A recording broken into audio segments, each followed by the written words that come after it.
हरे कृष्णा।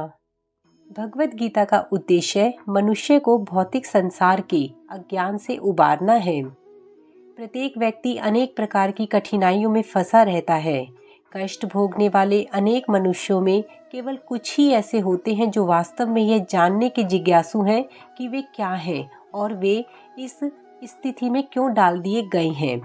अतएव जो लोग यह प्रश्न करना प्रारंभ कर देते हैं कि वे क्यों कष्ट उठा रहे हैं और या वे कहाँ से आए हैं और मृत्यु के बाद कहाँ जाएंगे, वे ही भगवत गीता को समझने वाले सुपात्र विद्यार्थी हैं।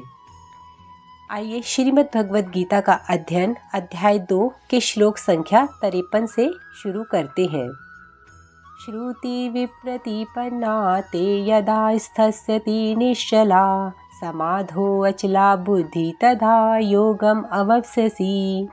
अनुवाद: भगवान अर्जुन से कहते हैं, जब तुम्हारा मन वेदों की अलंकारमयी भाषा से विचलित ना हो और वह आत्म साक्षात्कार की समाधि में स्थिर हो जाए, तब तुम्हें दिव्य चेतना प्राप्त हो जाएगी।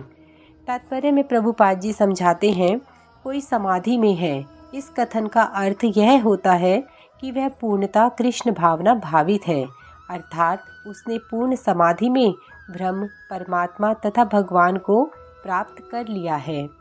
आत्म साक्षात्कार की सर्वोच्च सिद्धि यह जान लेना है कि मनुष्य कृष्ण का शाश्वत दास है और उसका एकमात्र कर्तव्य कृष्ण भावना अमृत में अपने सारे कर्म करना है।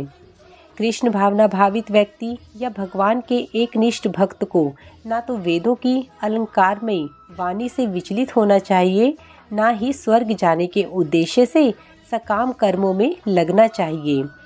कृष्ण भावना भावित मनुष्य कृष्ण के सानिध्य में रहता है और कृष्ण से प्राप्त सारे आदेश उस दिव्य अवस्था में समझे जा सकते हैं। ऐसे कार्यों के परिणाम स्वरूप निश्चयात्मक ज्ञान की प्राप्ति निश्चित है। श्लोक संख्या 54। अर्जुन वाचा स्थित प्रगस्य का भाषा समाधिस्थस्य केशवा स्थित धी किम प्रभाषेत किम आसीत वज्रेत किम। अनुवाद: अर्जुन ने कहा, हे कृष्ण, अध्यात्म में लीन चेतना वाले व्यक्ति के क्या लक्षण हैं, वह कैसे बोलता है तथा उसकी भाषा क्या है, वह किस तरह बैठता और चलता है। तात्पर्य में प्रभुपाद जी बताते हैं, जिस प्रकार प्रत्येक व्यक्ति के उसकी विशिष्ट स्थिति के अनुसार कुछ लक्षण होते हैं, उसी प्रकार कृष्ण भावना भावित पुरुष का भी विशिष्ट स्वभाव होता है, यथा उसका बोलना, चलना, सोचना आदि। जिस प्रकार धनी पुरुष के कुछ लक्षण होते हैं जिससे वह धनवान जाना जाता है, जिस तरह रोगी अपने रोग के लक्षणों से रुग्ण जाना जाता है या कि विद्वान अपने गुणों से विद्वान जाना जाता है, उसी तरह कृष्ण की दिव्य चेतना से युक्त व्यक्ति अपने विशिष्ट लक्षणों से जाना जाता है। इन लक्षणों को भगवत गीता से जाना जा सकता है, किंतु सबसे महत्वपूर्ण बात यह है कि कृष्ण भावना भावित व्यक्ति किस तरह बोलता है, क्योंकि वाणी ही किसी मनुष्य का सबसे महत्वपूर्ण गुण है। कहा जाता है कि मूर्ख का पता तब तक नहीं लगता जब तक कि वह बोलता नहीं।